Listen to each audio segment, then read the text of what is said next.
violence.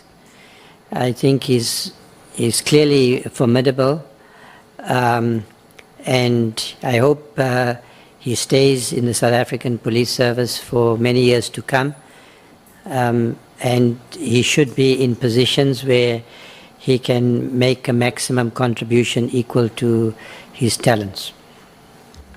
Would you recommend the same for General Sibiya? I don't know much about General Sibiya. The evidence before against him so far, particularly in the Madlanga Commission, is very concerning. That evidence at this stage is untested. And I have said consistently here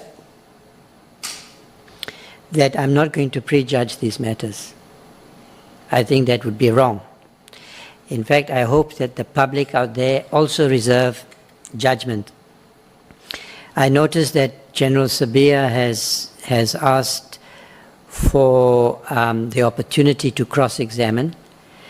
And in general, I think that the Madlanga Commission, you know, what's happened before the Madlanga Commission so far is that evidence has been laid. Those witnesses were not cross-examined, I suppose on the basis that the other side, if you like, will be given an opportunity to testify. But the procedure has been a little bit odd from that point of view. So, yes, there is sufficient and compelling evidence already on the public record which raises serious questions about many of the protagonists. But I think it would be wrong to come to conclusions, you know, until the process has been concluded and proper findings have been made. I'm not saying Sibiya is an angel, but I've not yet seen anything that implicates him in any wrongdoing. I'm not saying Sibiya is an angel, but I've not yet seen anything. This is the letter that he wrote when he heard that we are conducting a vetting on everyone. And it was the whole city. It was unfortunately not him alone. And I do have files, Chair, but this matter really, I felt that, quite honestly speaking, it had been dealt with by the public protector. There were Moody and Robinson investigations conducted, and all cleared me. State security investigated, the Hawks cleared me. For this thing, for people to take advantage of the current moment, the current situation, and be throwing this thing again through the back door, that we must re-listen to this thing that were investigated many years ago. To me, I find it really unfortunate, Chair, and I wish I could be protected under such situation, because these matters were investigated, closed. And if they were investigated and closed, why bring them here? Is all I'm asking, because the context within which General Mkhwanazi was making his press conference was, in terms of political interference, was based on the 121 dockets and the disbandment. Now we find ourselves dating back 5 years ago, former Minister Mthethwa, the late 2011, which I find unfortunate. Now this thing is being reversed again through the back door again. I don't think we should allow that, Chair. But not that I'm here to tell the Chair and the committee members that what to ask or what not to ask. I was just raising a concern that personally Who was supposed to report that matter to your council?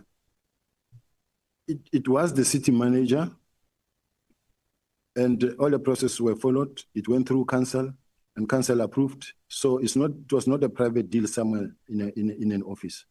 So it's not correct what the public protector is saying here, Wuti. However, this was not reported to the municipal council. No, it was reported to the municipal council. And who was the mayor at that time? From which party, if I may ask? I think it's former Mayor Herman Mashaba. He has never said anything to you about this matter of you being put to, of the grading of your salary from 1.2 to 1.8.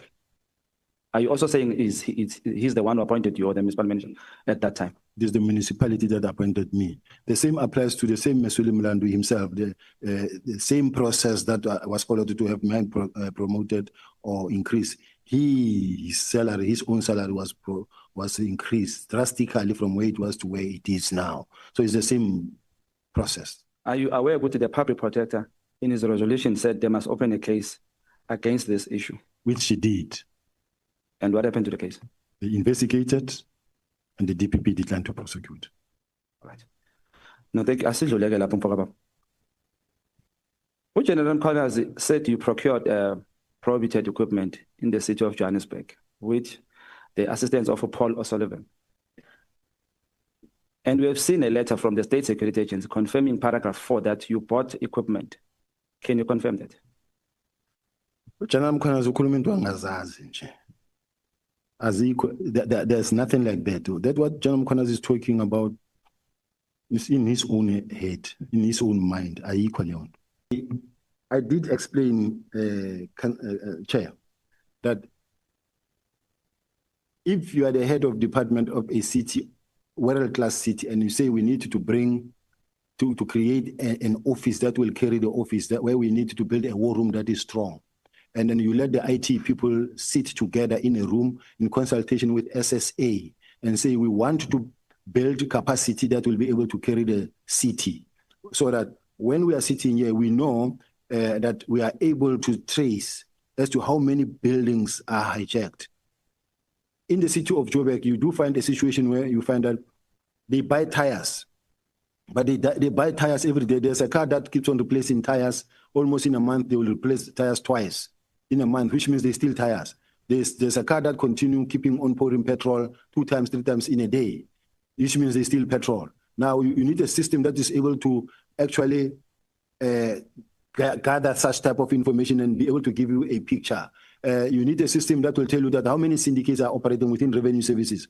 There are people who are milling around revenue services when people are coming to pay electricity at the revenue services. You have people who says, let me help you jump the queue. And they will go take the money and go as if they're going to pay for you, and then the system will be updated, but people will share money. Now, you need to create systems in such a way that from the war room, you are able to know where is the city losing more money of all these departments. You need to have a system where you know that we have a database of all the cases that are reported, and to be able to track them and to be able to do the linkages and to be able to see whether there are officials that are working with outside people or not. So to have an information management center is the only way to be able to run the affairs of the city. This is technology.